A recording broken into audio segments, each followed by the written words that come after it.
Welcome once again to episode 8 of Go, the Mission. We out here broadcasting from everybody's favorite place on the planet, nice and cold St. Joseph, Michigan. I'm your host, Corey Johnson. Missions is my passion, and I'm thankful for another opportunity to educate, enlighten, and encourage those interested in missions. Whether this is your first time listening or not, go ahead and like, subscribe, and share this with somebody. Just search for Go the Mission on just about any podcast provider like Spotify, Apple, Google, and many more. You can also find the show on YouTube. Now, today's guest, a good friend of mine. We go way back. Did a little bit of balling and some canvassing in the mean streets of Georgia. And so I got to introduce and thank you for joining me on the pod today, my man Jules. Go ahead, say what's up, my man. Hello, everyone. All right. Hello. Yes, and Jules, just go ahead and tell everybody a little bit about yourself. Okay. Well, my name is Jules, as Corey mentioned. And saying where I'm from is kind of difficult because I was born in Zimbabwe, but my parents are Rwandan by heritage. And I was raised in the States. 12 years in Indiana, near where Corey is, and now I'm currently in Texas, but I study in California. So my yeah, that's what's up, man. Hey, studying California. We talked about California earlier on one of these episodes. I love it out there. But anyways, dude, it's great. We're gonna jump right in here. Really nice. And Jules, he's been to a lot of different places, experienced so many different cultures, and I'm really excited to have him share his experience here with us today. So I got to start with this. This is my basic first question for everybody. What does mission and service mean to you? Mission and service. Well, when I think of those two words, like two things actually come to mind, because first, they are an act. They are something that you're doing, and I think it's more of a selfless act that you're giving of yourself to either help, to be kind, to love someone, or just to help them whenever they need. But also for me, I think it should go deeper, because mission should also be a lifestyle, the way you want to live your life, your focus, your whole mindset. And so to me, when I was in high school, I just had this really service mentality. Even growing up, my parents always wanted me to do stuff. And the reason why is because, you want to help, or you want to grow, you want to just be there, be a good person. And so to me, mission service is also just a lifestyle aspect, the way you live your life. You're either devoted to something, whether you're devoted to spiritual things or personal things. Everyone is devoted to something in life. It's their own kind of mission. But so yeah, those are my two thoughts on mission and service. Oh, that's really cool. And I have to ask a question there, because I haven't heard anyone mention something that you mentioned. I want to touch on it. As far as your views on missions and service, how did your parents help impact that?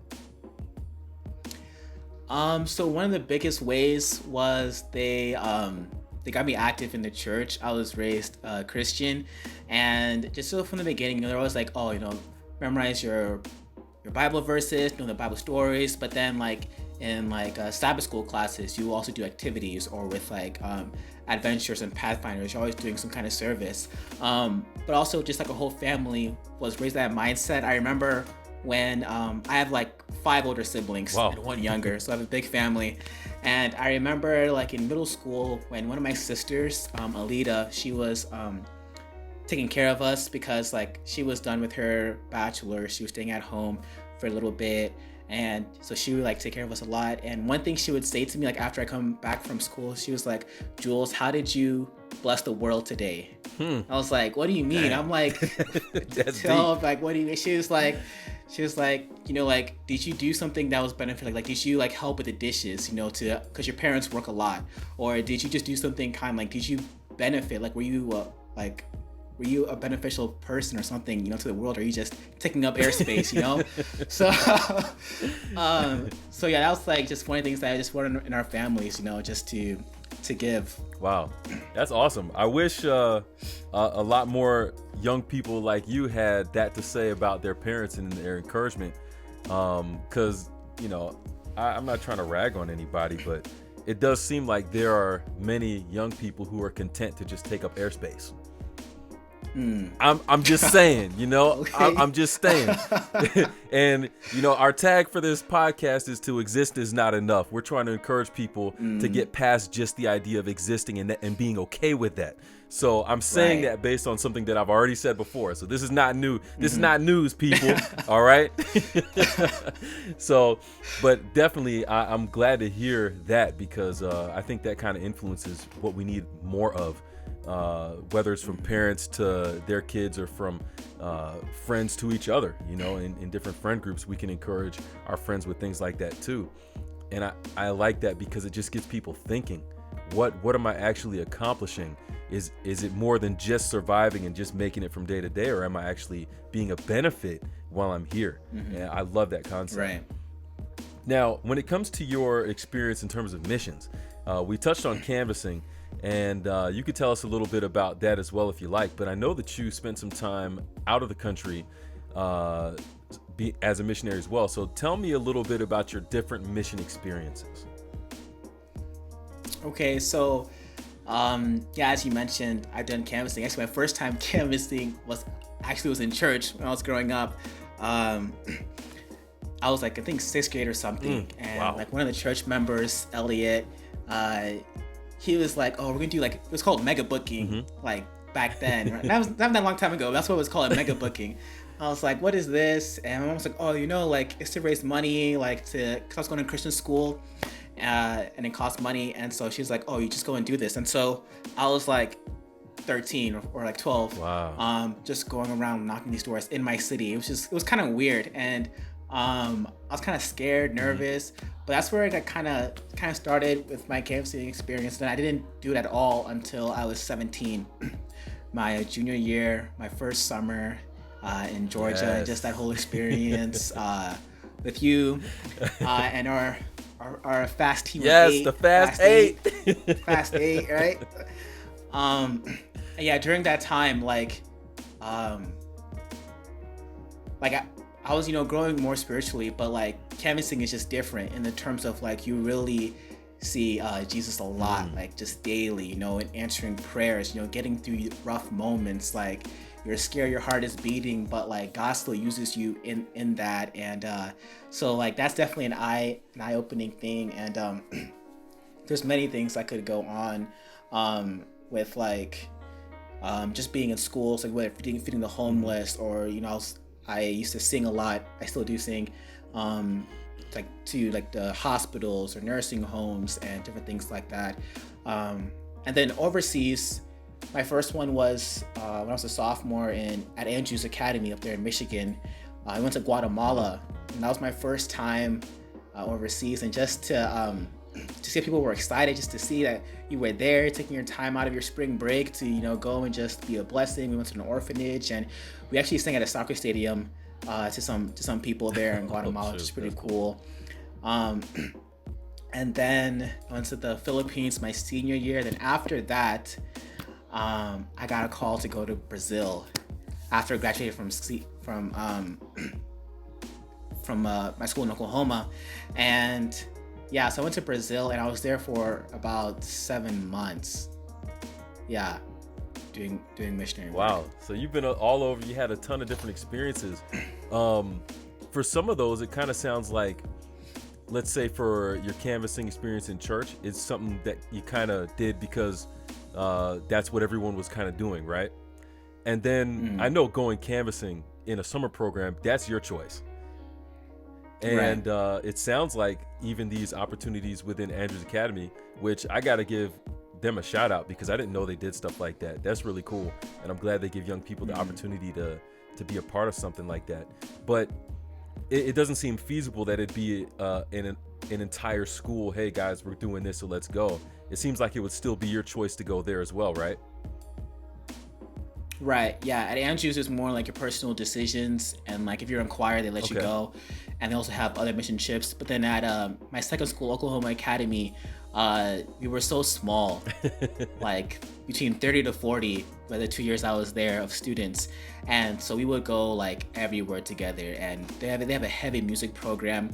My senior year, we actually went from Oklahoma all the way to New York. And we traveled through 14 different states, had all these different concerts, and so like, and they really push you like, oh, like they want to produce missionaries. The whole goal is to produce workers for the harvest, as it says in Matthew 9. Okay. You know, that, you know, the harvest is there, but the laborers are few, right? Go on, preacher. And so that so that was their whole thing at Oklahoma. And I always loved to travel. Remember, you know, as I said, growing up, I always wanted to give, and so just being in that kind of environment, and they give you like opportunities just so much. And it was there, actually, one of my teachers who told me about Brazil. Because here's the thing, right? I never thought I was going to skip a year, you know, to go overseas. I was like, you know, when I was young, I was like, oh, I'm going to graduate in high school, go straight into college, get a degree, you know, then make money, get married, right? Like, that was the goal. But then, like, senior year, like I applied to like almost 8 different schools, because things at home were like, oh, are we moving? And so it wasn't stable in the sense of like, where am I gonna stay at home? So they were like, oh, so which school should you go to? And I was looking at other universities, and just they weren't really as resonating with me. That's what I wanted, because, you know, I definitely wanted to travel and have an education where I can be consistently serving in a way. And so one of the schools that caught my attention was a school in Lebanon, Middle East University, right? And I was like, oh, I want to go. Like, I met Dr. Jackson. He's the head of the medical department there. And I was like, oh, I want to go help. But my parents were like, no, you're not going to Lebanon, Middle East. They're like, no, like, bro, I can tell you stories about Lebanon, man. Yeah, I heard it's beautiful, man. I really want to go still. It's beautiful. The people are beautiful. Anyways, go ahead. Yeah. And so I was like, okay, so noted that. And then I just like, I wasn't comfortable with like any other school. And I wanted to go to Weimar, the school I'm at now, but that wasn't working out either. My parents were like, no, because it's a lot of money and things like that. Because finance is also a big factor, a big decision. And so it was May, couple weeks before graduation, and I still had like no plan. You know, all I knew was I was going campusing again. I was going campusing again that summer, doing my second time in Georgia. And then one of my good teachers, and really shout out to like there at Oklahoma Academy, they had really good mentors, just people who really cared for you, invested in young people. And so one of them, Miss Kat Taylor, she came to me. She was like, hey, I have this friend who works in one of the unions in Brazil, a pastor friend, and he would like a young person to come teach some conversation in English. And I was praying about it, and she was like, and God told me, and one of the names that God gave me was your name, and so so I'm asking you. So I was like mind blown, because I was like, this is not the plan. This is not like, I mean, yeah, I've been serving, I was overseas, and like I'm excited, but I was like missing a whole year of school. I was like, eesh. But then since like nothing was working, I was like, you know, maybe this is where God wanted me to be, you know. And so I prayed about it, because this is a huge decision, you know. Yeah, for sure. Because usually, say like for AFM, from what I've heard, is that, you know, they want a year in college and then you go out, right? Or some other programs. But this is like coming straight out of high school, you know. And so, but I was like, you know, I can take on the world, you know. I'm a grown man, I can do it, whatever. And when I told my parents, even though, you know, as I mentioned earlier, they were supportive of me, you know, doing good things, helping other people. Now I was like, you know, my decision is I want to go to Brazil. They're like, it was like strong resistance. They were like, no, like you should go to school first. And I was like, but this is where I really felt convicted. And like, that whole situation was just so unique, because I was talking about other siblings too, and they were like looking at it from a perspective of like, oh, this would be good for your experience, just like to grow as a person, you know, like that would be good. So they were for it, you know. I had teachers that were for it, but my parents were like, oh, we just really don't know. And like I really respect my parents' decision. Like I don't like rebel against them too much, you know. So like, so it was hard between choosing, like, you know, what do your parents want and what does God, how would he feel convicted to do, what's feasible. And so I was like, well, I think this is from God. So let's just pursue it and see what happens. And so I said I'm going to Brazil. They're like, okay, like just do whatever you need to get done. And also, right, the people in Brazil, the mission, they were gonna pay for my trip. Right, and that was the biggest thing. Yes. Like if it's like almost free, like you can definitely like, you know, it's you're You not can work losing with that. anything. You know, yeah. Yeah. And so on my part, I had to do the mission training through Adventist Volunteer Services, AVS. And so I was doing that while I was canvassing, just online, you know, just reading, answering those questions. And then I had to like submit it to the General Conference, who is the whole organization for the Seventh-day Adventist Church and their missionaries. And that took a while to get it approved. And then I had to get my visa, and that was taking time. And so I graduated in May. Summer I was canvassing, and then it was like August. It was August, right? School was starting up again, and my parents were like, you know, what is happening? I mean, like, what is happening? Like, it's taking a while. I was like, oh, you know, because I was like, oh, in my August I'll be like gone and out, but it just took a while. And I was living in Texas during this time, and so the consulate for Brazil was in Houston. And as I was waiting, if you guys remember, it was 2017, and it was that September or August where they had the big hurricane, hurricane there. That's right. Yeah. Yeah, and so a lot of things got postponed, you know, and so it was August, and my mom was like, "You're going to enroll to a school." Like, I was about to go to one of our other Adventist schools here in Texas, Southwestern, and I was like, I'm not going, you know, like, I'm going to Brazil, right? She was like, okay, fine. One of the 8 schools that I applied to was some public schools as well, and one of them was in the state that I was living in San Angelo in West Texas. And I got accepted, and I got this scholarship, and so my mom was like, okay, you're gonna do online classes. And so, and by the time what I wanted to do, like, I knew from when I was a junior in high school I wanted to become a doctor, but I wanted to have a more like different kind of education, and so I was interested in like business or religion and different things like that. And so I chose international business and pre-med. And so I talked to the business advisor and pre-med advisor. I was like, hey, like, is it feasible? Like, could I do online classes when I'm in Brazil? And they're like, yeah, we can set you up and things like that. And so, and they were even for it too. They were like, oh, this is great. Even my pre-med advisor here is like, when you apply to medical schools, they want you to see like, they don't want like just nerdy, you know, smart students, you know. And I was like, good, I'm not really that smart. You know, they want that experience. They want that experience. So I was like, okay, this is good. It'll look good and stuff. And so that's what I did. August, I was still in the States. I started online school, and I was doing that until October. And during that time, I was just, you know, studying, you know, being involved in my church.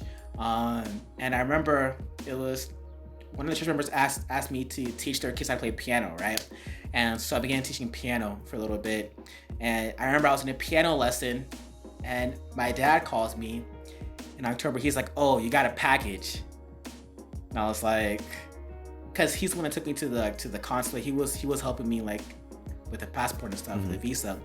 And so I was like, well, can you please open it? Like, did they accept me to go or not?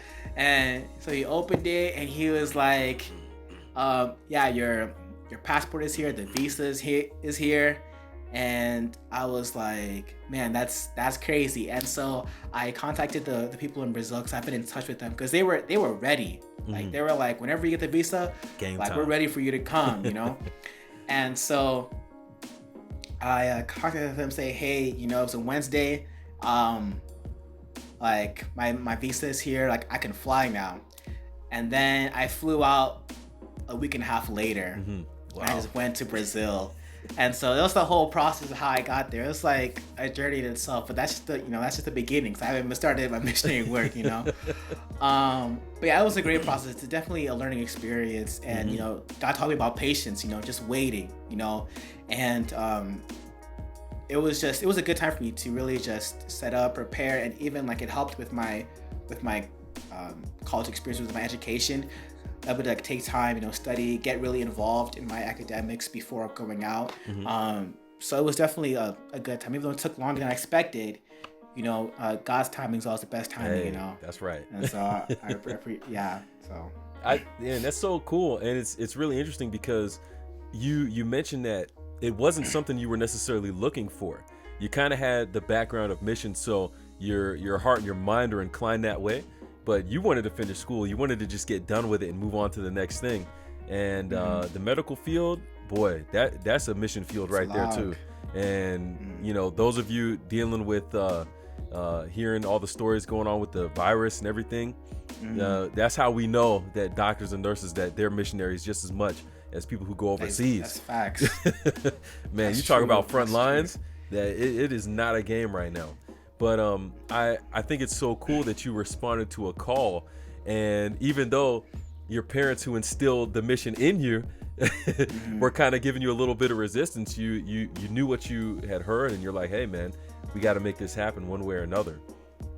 So you mentioned that you're down there doing language school, and in the midst of you doing your own school, you're helping them to learn English, conversational English as well. What other types of things did you do down there? Yeah, so it was interesting because I wasn't like teaching out of school. So you know how like the infrastructure of the Adventist church, you have like the conference, then the union, which is part of division, right? And so they asked me to teach the workers in the Northeast Union.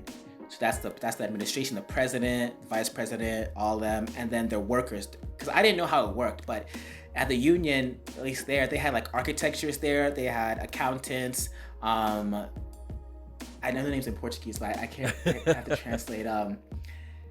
Architectures, engineers, accountants, different people who handled like the money of the secretaries, people who were like in like part of different divisions, like education department, youth department, literature evangelism, there's a canvassing department, all that, and then there was like the janitors also, and the people who cook, and so it was an actual business, right? So you're training like everybody.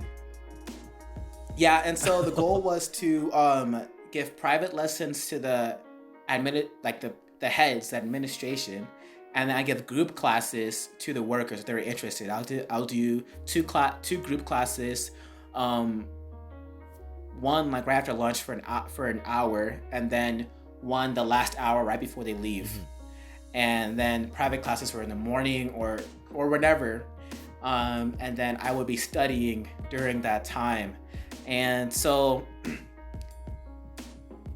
Yeah, that's what I did, because I wasn't like out, because I knew what it was from my teacher, Miss Cat, when she told me, description was like, okay, yeah, I'm gonna be teaching adults, but like when you're actually like teaching adults, it's really weird. Yeah, I can imagine. Because like I was like their age of their kids or even grandkids, and I'm out here, they call me teacher, Mr. Jules, and I'm like, wow. I am not your teacher, I'm just here to help. But they were still respectful. Like Brazilians are like very hospitable country, like one of like the nicest people.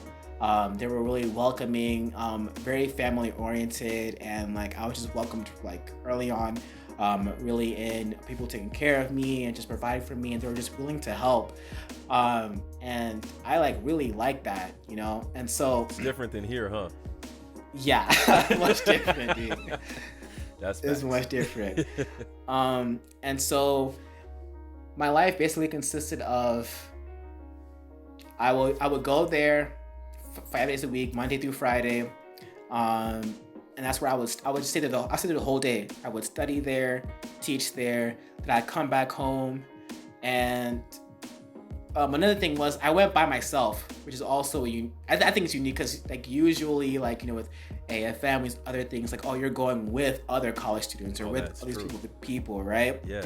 And like because when I was in high school, like I didn't really know anything about that, but I didn't think about it too much. That I was going by myself, the only American, and so I really didn't have no social life. I mean, no, sorry, not no social life, but like no community, like from like no Americans, you know what I mean? Because like even though I was in Brazil, like they were loving. But I had to learn the language. That's one thing I didn't know was the language. They speak Portuguese, and they're like, also, how do you teach people who don't speak the language?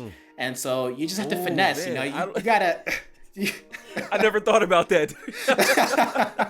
You just blew my mind with that. That's so deep. Wow. like I did your job. No, that takes mission work to a whole nother. I never thought about that. That's so deep. Man, I'll be stuck on that for a while. Keep going, bro. So, obviously I was not equipped to teach English because I'm not an English teacher or anything. But at Oklahoma, I had an ESL teacher, not for me, obviously, but for some of our students. She was my science teacher, Miss Julia, and so she gave me some resources. Another teacher gave me some resources, just like different tips, like to get people started. And then when I got there, I realized that in Brazil, like especially in the north, in the south, you'll find a lot more English speakers. Like from Sao Paulo, Rio, that area, like there's a lot of English speakers. But in the north, it's not as common to be many people. And if they do, it's more of from what I've noticed, more of the affluent, like who get the English schools, who get that. And Gotcha. and they do teach English, in their general public schools, but not as much. It's just not like common. Like if you go to for example, like my in Zimbabwe, they know English, where I was born in and things like that, but it's not like that in Brazil. And so when I got to my classes, I realized that some of them knew like zero English, like no English, but then another part of them were like really good at English. And some were from the South, as I mentioned, from the South part of the country, but also they learn from movies. Like they just watch American movies, and so that's how they know how to listen a little bit. And even young people that I was meeting in church and stuff, some of them were trained, but a good portion of them also just learned from just movies and stuff. So that's how they learn. And so I realized that in my classes, it was kind of hard because the book that I was using to teach them, it was recommended to me by, there's actually a guy who's from Brazil, who's Brazilian, who actually teaches them English, but he doesn't have a native accent, and they want to get used to native accents because our church, English is becoming more of a common language. So in Brazil, they wanted to get more experience in that. That's why they wanted a native speaker to come with conversations and stuff. And so the book I was using was kind of difficult because in one class I had people who were beginners and some were advanced. And so what I did was I used the more advanced students to translate for me, and then teach their other coworkers and colleagues.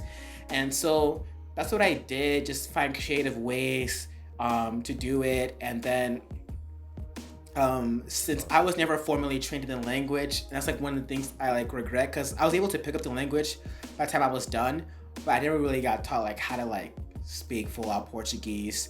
But I'm still wanting to learn. I do understand a little bit. So we're rusty, since I've been out for about 2 years now. So that was one of the difficulties. One of the first difficulties that I faced was not knowing the language and teaching them my language, and no way to communicate with them. And so you just come out with just creative ways to do it. But then by the end of it, to see those who didn't know anything, they're having just conversations with me. They could speak with me and talk to me. I was like, man, that's awesome, And that's so cool. But that was one big curveball, amidst a whole other things, but I can imagine. So I have to ask, what would you say was your biggest moment or your proudest moment of your experience down there? My proudest moment. Ooh, that's a good question. I think my proudest moment was actually, it was actually out of class, or out of the thing that I was actually doing, because when you think of mission, you think, oh, I'm gonna do this one thing, I'm gonna teach English, right? But in reality, going to a different country, living in another country as a young person, it affects every area of your life, right? And like for me, I was a college student, so I had studies to do, right? I was living in I wasn't living at the place where they worked. I was living out in the city, and I would take public transportation in and out of work, right? So I was like, I had it's called a flat. Basically, it's a flat, like an apartment, just very small, with two other guys, mainly two other guys from the workplace, but they also had different schedules. You know, like some of them had like classes late at night, or they had or one of them actually even came home later because he worked a little bit more because his work consumed, you know, much more time. And so I was by myself a lot, and so one of the hardest things was, you know, I had no parentals, right? Like no one really above me. And so I was like, I had to be like a man or grown up. You know, I had to take care of my health, my diet. I had to cook, all these different things, which I wasn't good at, you know, because I was in the academy, I was in the dorm, you know, they provide, you know, for my meals, you know, different things like that. And so no one told me. Life experience then. Yeah, and like I had to like clean my room, which is not, you think, oh, that's not a big deal, but it's like, it's actually a big deal, you know, like when you're by yourself and like things can get just so messy, and just how to maintain a house and all these different things I had to like learn and pick up because no one else is gonna do it, right? Like I had to do it on my own. And so I think one of the proudest moments, like for me personally, was for me to be able to handle all that, even with finances, because I was getting a stipend. I did not get any profit from doing mission work. They just gave me enough money to like to buy my food, take care of myself, you know, get these things, and so to manage finances. And so by the time I finished, like I had all that experience, like just a very maturing process, which is one thing I was personally proud of, because like it was really hard going through that, you know. But so that's a big thing that I'm really proud of, but also just as much is the people that I met. That's definitely one of the proudest, like the connections, the friendships that I made. Actually, you know what's crazy? So the summer before going to Brazil, right? I was canvassing, right? So as I said, you know, like you just like God is real for you, right? You just pray. And one of my prayer requests was like, you know, I want like a best friend who I'm like totally honest with, like a male best friend, like a brother, you know, like I can just like tell everything with, right? And so it happened that as I was going to Brazil, one of my really good friends, my best friends from academy, from high school, he went to Oregon to Arise, the Bible training school, right? And his roommate was from Brazil. Right? So Brazil's a big country, right? So he was like, "Oh, let me get you connected with my roommate, right?" And so I was like, "Okay, cool, like whatever." I didn't think anything of it. And then he was like, so I was talking, he was like, "Hey, like how are you?" And he was like, "So where are you going to?" And he was like, "Oh," I said, "Oh, I'm going to Recife, the city of Recife." He was like, "No way, I go to college there. Like that's the exact city I go to." What? I was like, wow, that's pretty crazy, right? And the thing is, like, even like here, like today, like you don't like most of the Brazilians that I meet personally are from the South. Like the South is really more affluent than the North, I think, and so you don't meet many Northeasterners, you know, and so. And like he could have been from, and Brazil is a humongous country, like gigantic country. And so the fact that he was like from the exact same state that I was going to work for, and he was in some state in Oregon, like from Brazil to Oregon, and with my friend from high school, I was like, okay, that's like a coincidence, right? Like it's just random. And then I remember after the first month, he finished Arise and he came back to Brazil, and I met him like in person. And like we spent the whole day just together, just like he sent me like sightseeing to show me different things, different places, and like we just really clicked, you know, like just like you know, you just like connection, you just like chemistry, charisma, like everything is just like wow, this is a really good cool guy. And then as I said, since I didn't have many friends, and he spoke English too, because now people spoke English, and so like I would go to his house like so common, like so often. I mean, during like December, and because December it was probably like the hardest time for me, because that's when like the honeymoon phase is over. Like you're in this country, you're true. By yourself. This Christmas, December is there, Christmas, holiday season, family, and like I was just like really feeling the loneliness, like missing my family, missing home like so much, and I was like, yo, like what am I doing here? And so as I spent time a lot with Gabriel and his family, going out to be with his family and stuff, and they were just like so welcoming and just so like loving towards me. And things with Gabriel is that like we had the same mindset in terms of like growing up in the church, being active, what we want to do with our lives, the struggles we face, as guys. And like I could be so honest with him. And then he went back to America, and we just stayed in touch. Every week we would call for like 2 or 3 hours, just once a week, just call, talk to each other, encourage one another, pray for each other. And so like the proudest moment is like he is a big part of my Brazil experience, because if it wasn't for him, like I would have been messed up, bro. Like one time I got lost twice in the city. I got lost twice. And one time I was trying to go to the mall, I was like, it's a Friday afternoon, work is off, let me go shop, you know what I mean? Let me go just like chill. And so it was, because it's my first time using public transportation, because in America we just car, GPS, we're there, right? But I got no car, I can't drive stick shift, and all these different things. And so I was learning the bus system, the subway system, and so I was like, okay, if I go to this bus stop, I will go to the mall, because it's in the way or something, right?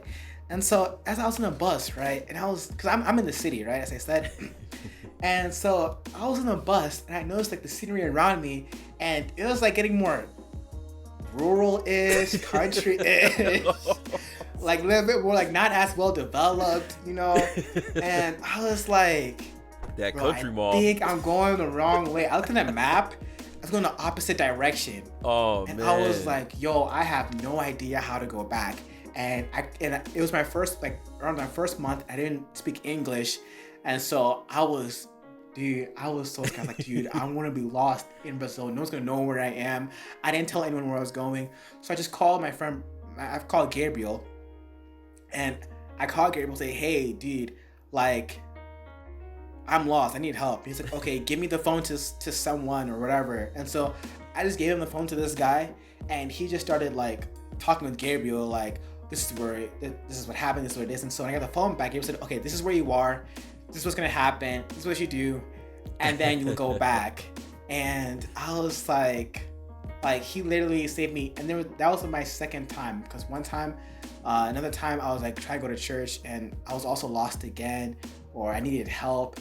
And he was in the States, and I woke him up at like 3 or 4 in the morning. Mercy. Or something like that. And he was able to help me. And so like, dude, like if it wasn't for him, like I'm not gonna say I would have been dead, probably not, but like it would have been hard without having him, especially like there for me, and a whole bunch of other people would help it. But he was like definitely like one of the like proudest things of Brazil, just the people, the growth, and just Oh man, I love that. And I really like how you mentioned the impact that it had on you as a person, because so many times I hear this from professors in universities, or it could be parents sometimes.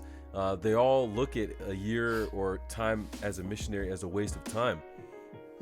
But, I've yet to see a class in school that has adequately prepared a college student for life after college, like life in the real world. I haven't seen one. Yeah.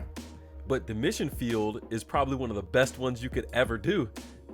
Oh, for sure. Just for growing on a personal level, and for what it contributes to whatever field. Like, it literally does not matter. You could go to be a missionary in any country, to do any profession. Whatever you do, wherever you go, you're going to come back here and you're going to be better equipped for whatever it is that you're studying and whatever it is that you get into. And so it's really cool to see that was your biggest thing, experiencing that growth on a personal level that's preparing you for what you're doing right now. So thank you for sharing that. Yeah.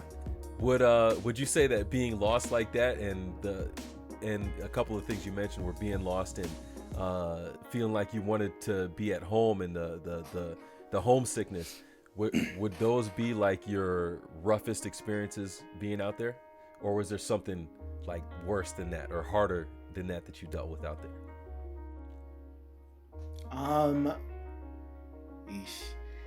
Harder than the loneliness was, I think kind of part of it was getting to know who I am. I guess a lot of like Brazil had a lot of self-reflection, you know, because I'm a very outgoing guy, and like you know, I like to hang out. I just like to chill, hang out with friends.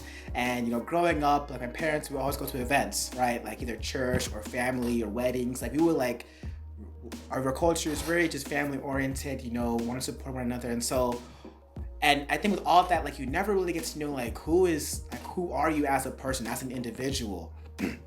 And so in Brazil, I had a lot of time to self-reflect. And what I noticed is that like Brazil, like it didn't bring I want to say like it brought the worst of me, but I think it just brought me in the most realist sense, you know, because it was like there was no parents, you know, trying to cover your spiritual, because I feel like your spirituality like affects a lot of like, especially your education, it affects your relationships, it affects like the way you live your life. And so like it was no covering, no shelter. It was like me and God and my life, you know, like how am I gonna live? And you know, I knew the tricks, the habits, but it wasn't as permanent, you know, and it was up and down. And I just realized that when I left away from like these things that my parents taught me, you know, to study the Bible, to pray, to just self-reflect, like when I neglected that, like my life was a mess, you know, like emotionally I was like everywhere. I was staying up late, and like my grades were getting affected, and like my family is really is very academic. Like my siblings, for example, my oldest sibling, he owns his own like company in England. Wow. Like a little company that helps startups in England, and he has a family. The second oldest, she just right now is finishing her PhD in biochemistry. The third oldest, joke. The third oldest, she is working at the World Bank in Washington D.C., helping international economies who are struggling and finding ways to help them. Then the two who above me, the fourth and fifth, they're doctors. One is the ER doctor in Ohio doing residency, and one of them just got into his residency in general surgery, right? So there are five, and then there's me, right? And so there's me, my little, it's like, what are you gonna do, right? And like my grades were starting to fail, and like my parents, you know, instilled in me like from like when I was younger, just to study, to work hard, and my grades started to dip. To really dip in the second semester. Like I remember, like two of my classes I took pretty seriously because there were harder classes. So harder classes we really take seriously. So I had like an A, I think, in one of my classes, and another B plus, something like that. And then I had like a D and an F right before midterms, right? And it was the January, February, March, where a lot of this neglecting what I was taught. I heard it said that what you don't learn through teaching, you'll have to learn through experience, right? Well, the good habits, people say, oh, this is what you should do.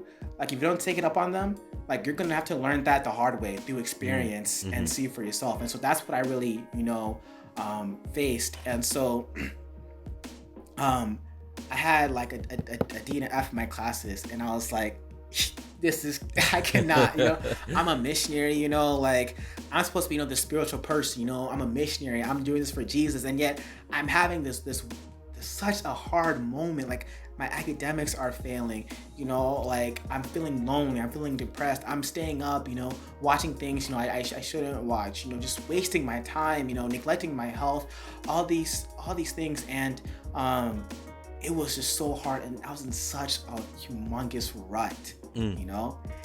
And so I talked to one of my mentors, you know, like, dude, like having mentors, I learned in the academy and in Brazil, like just like, and even now, like they help you so much. You know, they're spiritual people who will take time to listen to you, who will pray for you and give you advice. And so like one of them, he called me out of the blue, like during one of the worst times. He was like, hey, like, I don't know what's going on in your life right now. I know you're in Brazil and stuff, but I don't know why, but like God has been telling me to pray for you. And I was like, oh my, dude, I almost started crying because like I was not following God, you know what I mean? Like I was not, you know, doing my like, I was like not spiritual at all, you know, it was just hard, but yet, you know, God was still like pursuing me, working. You know, let's go. And it's always been like that, you know, and I was like, so it was just like rough, you know, I would journal, just my thoughts, how I'd feel, just up and down.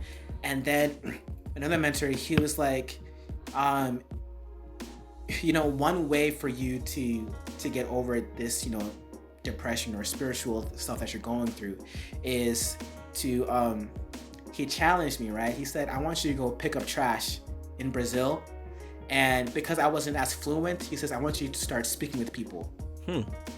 Like just try to speak and try to get to know them and see how you can help. And I was like, this guy's crazy. Like I picking up trash. Like first of all, Brazil is not the safest place. You know, one of the biggest things as an American come to Brazil, they're like, oh, you're from America? I bet it's safe there. That's like the first, like commonly one of the first things they say, like, oh, I bet it's safe. I bet it's safe. And I was like, you know, to me, I'm like, I never really thought about it, you know, but yeah, you know, I'm not worried about my safety. I know, you know, America with the racial tensions that are happening. I'm like, yeah, I know that's there, but like, I'm not really that worried, you know. But like people there in Brazil, like the mothers who I was speaking to, they were like, yeah, you know, we hear violence in our neighborhood and all these different things, and we just worry about it. Even I met one girl who was the president's daughter of the union, the president of the union's daughter. She goes to school in Argentina, and she went to America for a little bit and came back, and she was like, yeah, when I was in America, like people gave me personal space. I was like, I could use my phone and my iPad at night, and I just wasn't worried about anything. I was just completely free and just so secure, you know? And I was like, I never really thought about it, you know, like I never really thought about getting mugged or different things like that. And so when my mentor was like, oh, go pick up trash, I was like, I don't think so. And I was really shy, you know. I was still kind of shy, but I was like, you know what? I was just so desperate, dude. I was like, you know what? Let me just go do it. Let me just go.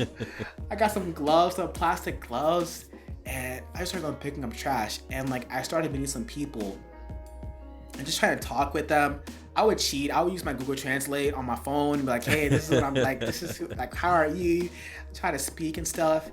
And I began to like meet some friends, and like actually there's this street behind my flat that I would always pass through commonly to go to my favorite restaurant, which would like do on Wednesdays. So we do like 2 burgers for free from one. And I would treat myself, bro. You know, I would try to get a chocolate shake too.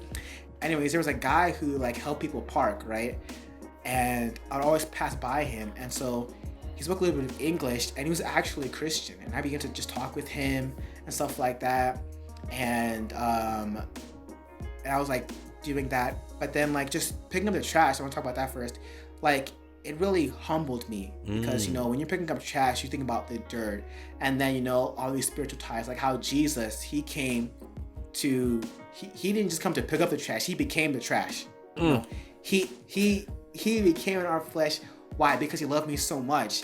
And to me, bro, I hate, like, I mean, I want to be a doctor, right? But it's just so disgusting. Like, that's true. That's like, you know what I mean? Like opposite. yeah. And so like picking up squirmy things that were icky and touchy, I'm like, I do not want to do this. But, you know, like, it's deep. It just, I'm like, this is what Jesus is doing for you. This is how he's cleaning up your life. You know, my life is a mess, all these different things. But Christ not just is cleaning it up, but he experienced that too, you know? Let's go. And I was meeting people, and then I stopped picking up trash after a week because like the sunset in Brazil it was like at 6 p.m. it's like dark. 7 p.m. is dark consistently, you know, because we're right near the equator. And so I was like, you know, I'm sorry picking up trash, but I'm gonna have that kind of, you know, service mentality, you know, because there's a lot of poverty, right? And so, you know, every time I would go shop, for example, like there's always people asking for money, right? And then I was like, you know what? Let me actually buy extra food to give to people, right? And so I will buy it intentionally. So then, you know, because, you know, people like, you know, you give people money, they might do like drugs or whatever. So like, you know, let me just buy them food. And so I would buy extra food intentionally. And then as I was leaving, they would ask and I would give it to them. And they would be like so happy, like, oh, like, God bless you. And I was like, oh, you're welcome. Then I would go, but then like, that just switched in the mindset, you know what I'm saying? Mission is not just an act, it's also a mindset. Yes. You know? Once that switch began to happen, dude, things began to click back up. Like, I started to be more intentional about my devotional life, then about like how the way I was treating myself. I began to, you know, exercise, you know, like a lot more, or, you know, just trying to put myself in good settings to reach out to people, to talk. And that really was like the growth of like me, like, you know, becoming more of an adult, like growing and stuff like that. And you know, it's crazy because the way like service brings you out of this like deep dark funk, and how it can help you when you really think about it, and how it can bring you back to God and be one of your brightest moments. I actually studied that biblical concept right when I was getting into Brazil. Because another mentor of mine, like all these mentors really have a big impact. Another spiritual mother, she was like, Jules, I want you to read Isaiah 58 every day and just study it. And I was like, because Isaiah 58 is known as the social justice or the missionary verse, because, you know, you see what does Jesus actually want his people to do? What does God actually want people to do? It's not just these religious things or fasting, open, but no, there's a point to it. And I don't want to mess it up. I'm just gonna read real quick in the Bible because I don't want to really mess it up. It's for sure, Isaiah man. 58. I told you preaching today. I'm preaching wrong. Like, wasn't my attention, but dude, this is like, it was my theme verse. Isaiah 58 verse like 10. Okay, yeah, it says, if you extend your soul to the hungry and satisfy the afflicted soul. So this is like helping other people, right? You know, in like physical ways or just tangible ways, helping other people, right? Then your light shall dawn in the darkness, and your darkness shall be as the noonday. And so when I read that, I was like, the way your darkest moments can be one of your brightest is if you have the mentality switch to serve other people. Woo. And through serving other people, you get that Jesus mentality, Jesus mindset, and through that, God can bring like out your brightest moments. You know what I mean? Wow. And because I was a missionary, I was still teaching. Teaching was going good because like it's like a job almost, right? Because it went from service to being just a job. Like, I'm just going on a job, and so it was like on off, right? Teaching off, right? But now it was like, no, even when I'm at home, you know, to serve. Even when I'm buying stuff, you know, to serve. Even when I'm at church, you know, it's to serve. So then it was becoming more of a lifestyle. And I think that in my depression, like one of the best things to do, at least for me, is to really like say, okay, who can I help? Because in helping other people, God is feeding you. And then in verse 11, it says, like, the Lord will guide you continually. He will satisfy your soul in drought. He will strengthen your bones. You shall be like a water. God, all these things, like, God's going to make you strong from your darkest moments. Wow. Right? And, like, that was definitely, like, that experience when I began, like, serving it. It just all started with, you know, just picking up trash, talking to people, trying to take care of people. Man. And that, like, and then I finished the semester off. Remember, I had a D and an F, right? My classes.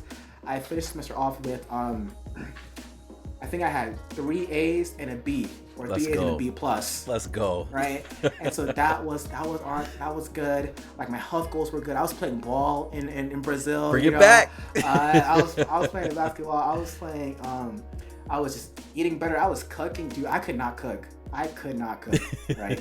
My first, like, I remember in November, my first month, it was so rough, bro. I had toast and cucumbers and ketchup, like, as dinner. Like, that's... What? Dude, I was like, I can't cook. And so I just, like, bought some stuff. I was like, oh yeah, I don't know how to cook. So, but thankfully, you know, I started to learn how to make rice and beans and lentils, spaghetti, you know. I gotta get creative with this, like, noodle stuff, some veggie burgers, you know, because I was trying to, like, still, you know, like, be strong in my health principles and stuff like that. And yeah, dude, bro, by the time I was done, I could cook for myself, I could maintain myself. I was just, like, that growth aspect. But yeah, like, it was through that service that, like, instead of just being an act, because service mission is an act, when it comes to that lifestyle, like, that literally changes everything, you know? Dude, and I love that. Yeah. I'm gonna remember that. You're gonna have me reading Isaiah 58 every day now. Oh, dude, it's good, bro. It is good. You know, like, there's something that you mentioned reminds me, because after being in Palau for so long, the new missionaries come and they ask me how it is.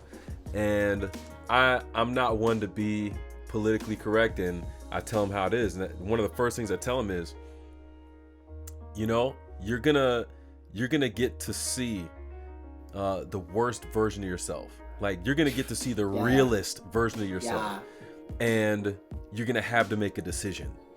That's like the heart of the experience in the mission field. You're right. The distractions get taken away. The protection gets taken away. It's you, it's where you are, and it's God, and you're gonna get to experience it all, and you're gonna have a choice. Are you gonna grow and kind of rise from the ashes of the moment? You know, you're gonna allow Him to bring you through, or are you gonna retreat back into that darkness and depression and never take full advantage of that experience? And it's so cool for me to hear how you were able to do that. And I just love the way that you worded it. Like, your darkest moments can become your brightest moments. Like, that's encouragement for all time. Like, that's all time encouragement right there. Yeah. Because if people would realize, you know what, in the moments when you think that you should focus on yourself and try to make it out, those are actually the moments where you'll make it out if you focus on other people. And through the service, man, you can experience something that to me is so mind-blowing. I love that. So I have to ask, you were there for about 7 months. Yeah. And it sounds, I mean, just from what you're telling me, this experience was definitely it had to be one of the craziest things you'd ever experienced to this point. What was it like when it was time to leave? It was sad, honestly. I was actually gonna leave. Initially, I was gonna stay up to April. It would be 6 months, but because I came a little bit late, I was talking to my parents, and they were like, "Oh, you know, it'd be better for you to come after you finish your school stuff, so you're not like coming home during finals, different things like that for your online classes." And I was praying to God, actually, when I began, you know, getting that turnaround, like really growing. I was like, God, you know, I still want to spend more time, because I knew that when I get back to America, things would be so much easier. You know, I'm like, God, like, I want to spend some time, you know, in this, you know, being a man, or being on my own, you know, and just seeing how you make me grow. And so I got an extension to the end of May, and like May, like, things were going good, man, and like I was really enjoying it. Like, I had a good friend group, things like that, and just like little things that, you know, I began just being more aware of my surroundings. Like, for example, like, there was this little, like, multifaceted, like, park. Like, it had a running track, a soccer field, skateboarding, basketball, and also had like an outdoor gym, which was free. Like, you just and like I didn't. It was like a 5-minute walk from my house, and I realized that it was there. in May, in my last month. Man. You know, I was like, oh my goodness. I would bike like 30 minutes to a basketball court, like all the way down. And so it was like, sheesh, you know, like, so just like those little things, like you just miss so much when you're so caught up in your feelings. And so yeah, I was really sad, you know, to leave. And you know, what's pretty crazy was throughout Brazil, I actually had this health problem, right, with my body. And actually, funny enough, it actually started my first summer canvassing. I don't know if you remember, but there was one time where, like, you know, it was after I was sweating buckets. Yeah. I don't even remember that. Do you remember that? I do. I was sweating buckets, dude. And I was like, yo, what is wrong with my body? I wasn't feeling good and I was sweating. It was after canvassing and I was like drenched again, you know, like as if I just like was out again. And so like you and Mr. Rollison, one of you guys, like took me to the hospital, right? And like they gave me these tablets, and people were like, you know, what did you eat? And I'm like, oh, you know, I had Taco Bell, the regular canvassing thing. Like, oh, it was probably the Taco Bell. I was like, oh, okay then, you know? And so it happened like those, like, I call them flashes, because they just like, it just happened after I eat something. Like, it would happen like twice that summer. And then I had my senior year. It happened like twice again during the school year. And then the second summer canvassing, it happened a couple times. Again, it even got bad that I had to like stop like a week early or something like that because I just was not feeling good. So the thing was, like, I did not know what the problem was with my body, because it was also always after a different type of meal that I would get these like experiences with my body. And so I just did not know what it was, and I would take these pills, and at first they were good, but then like they weren't, like, it was like acid reflux stuff, because that's what they thought or whatever. And so they just weren't working as well. And so then I was in Brazil, and I was talking with my sister, as I mentioned, she's a biochemist. I was telling her my problems because it happened again in Brazil. And she's like, oh, I think you have a gallbladder issue. Just like looking at the symptoms and all these things. And so I was looking at the symptoms, and I was like, yeah, that's how I feel. And so it's like, don't eat like high oil, high fat, all these types of foods. And so I started cutting off like cheese, you know, really trying to be more vegan and things like that. But I did actually still eat meat during that time just a little bit, because it's just a lot cheaper, dude. But in May, that last month, you know, I had some money saved up, and turns out there was a vegan joint right next to my house, you know. And like, still, like, I found it out in the last month. You know? I was like, dude. And so I would go there, and I went there about 3 days in a row, right? And got different stuff. But thing was, like, when you say, oh, it's vegan, like, you already think, oh, it's healthy, right? Oh, that's true. But right, like, vegan, healthy. But thing is, what, this was vegan. It was vegan, but it was really oily. And I didn't really think much of it. I was like, oh, it's vegan, healthy, like, oh, let me eat, you know what I mean? And so what happened was, the weekend before I was flying out, you know, the workplace was doing this big celebration for me, all these goodbyes, you know, and they had this big thing. But like, it was a Thursday, and Thursday night I ate it again, and then I had the attack, I call it, right? And this one, like, I was so weak, you know, like, I could not get up. I got to work, you know, because I knew they were doing something for me, right? I got to work, I was there, but then afterwards, they did a little like thing, they worked a little thing for me. I got all these gifts and stuff, and then I went to no, after that I just slept like there at work in one of the media departments in one of their rooms. I just like knocked out, and Friday happened, and then like I didn't go to church that Saturday because I was so weak. I could not move. Like, I just did not feel good, and I'm leaving the next like Sunday, like, or Monday, I think, something like that. And so I let my parents know, because they knew I had this health problem for a couple of years now. And that Saturday, I was telling, you know, one of my my friends that I met at this church group, these young people that I was with, that was friends for about a couple of months, and one of them actually just moved down the street. And so she's like, "Oh, come to my house for lunch, you know, so you can get something to eat." And I was telling them, you know, what was wrong. And one of my friends, she spoke English, so she was telling her dad and everything. And she was like, "Oh, let me just call one of your supervisors, because they were really close, because they went to the same church, and let me just let them know to get you checked out in the hospital, right?" And so I went to the hospital that Sabbath, and they did these scans on me, and they found out, yeah, you do have a gallbladder issue. You have gallstones, actually. Wow. And I think my gallbladder might have been ruptured. I don't even know. I can't remember all the details, right? But I was like, yo, this is crazy. Like, this is like been the cause of like so many, like, out of all the problems that were happening, this was another problem that I was having, and it was all happening here at the end. And so I told my mom, and then like the doctor, fortunately she spoke English, and she was able to type a letter to that when I landed to get to my doctor back at home, so to get it checked out. And so leaving was just like, it was super sad, you know, but it was also super stressful as well. And when I got back home, my mom like took me straight to the hospital. They did scans again, and they're like, "Yeah, we're gonna do surgery on you." And so then I got a gallbladder removal. Wow. The only surgery that I ever had. And so like, but just like, the thing that really impressed me at that moment was just the timing of which it happened, because like here in America, we have better medical facilities, right?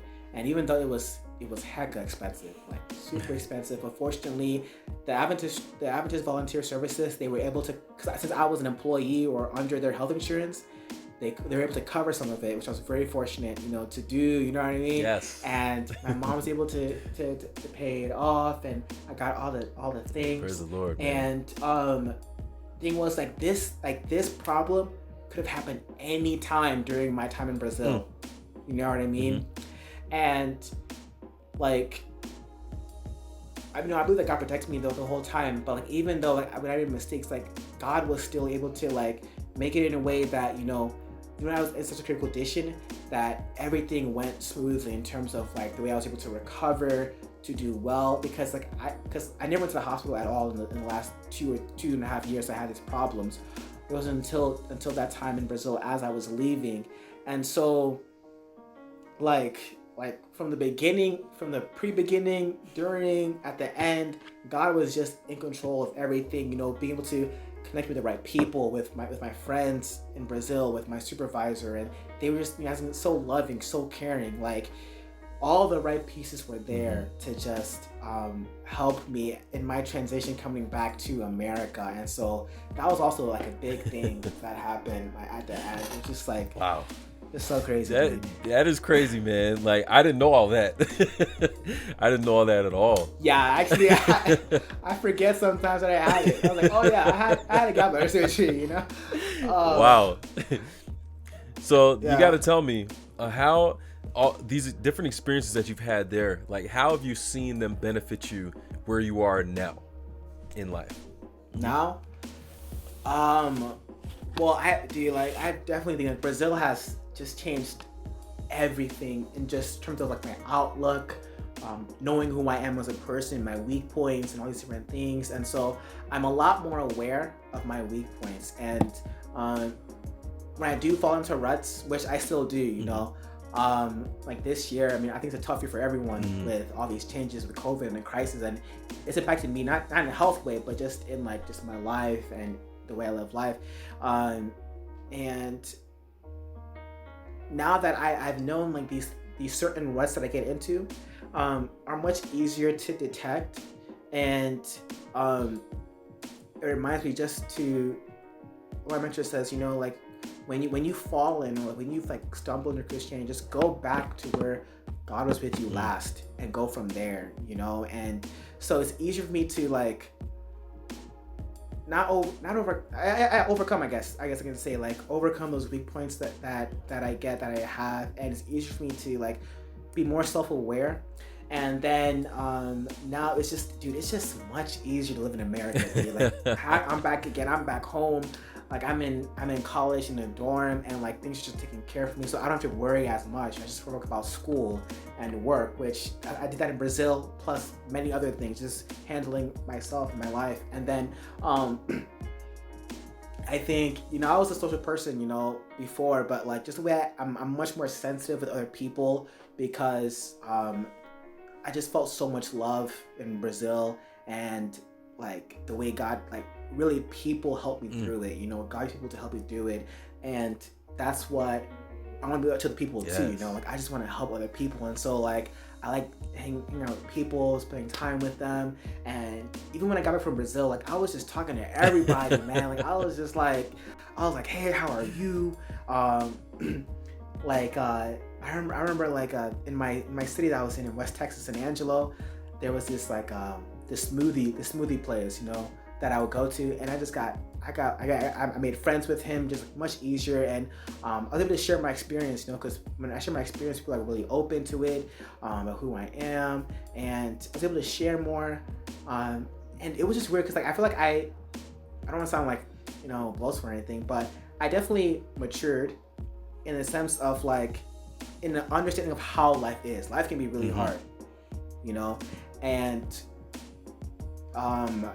usually like we're like in America we're protected until we're 22 or until we're on our own, 26, whatever, and we really don't really get to know ourselves, you know, as you said, you know, because we're in education, we're under these different things that are protecting us, which is good, which is really good, you know, obviously, but I think we also have to know, like, we really need to get to know who we are, you know what I mean, as an individual, as a person, you know, like between you and God, or to you as an individual or in your growth. And so like I feel like I know myself, you know, much better. I know my weak points, strong points, as I mentioned before, but yeah, so it's definitely helped me in my outlook. And now I'm in college, you know, I'm still involved in ministry and doing other things, you know. I'm with a church group with some of my friends, helping the church out in a rural area, with elderly people, just getting to help them fellowship, have fun with them. And then I'm in a music ministry where I'm singing, you know, different churches, all these different other things. And then just as a student, you know, it's a ministry out there. And so, yeah, and even people, they're like, oh, like people are like, oh, you always act older than what you seem to be.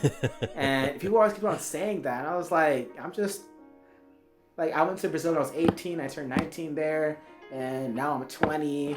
And,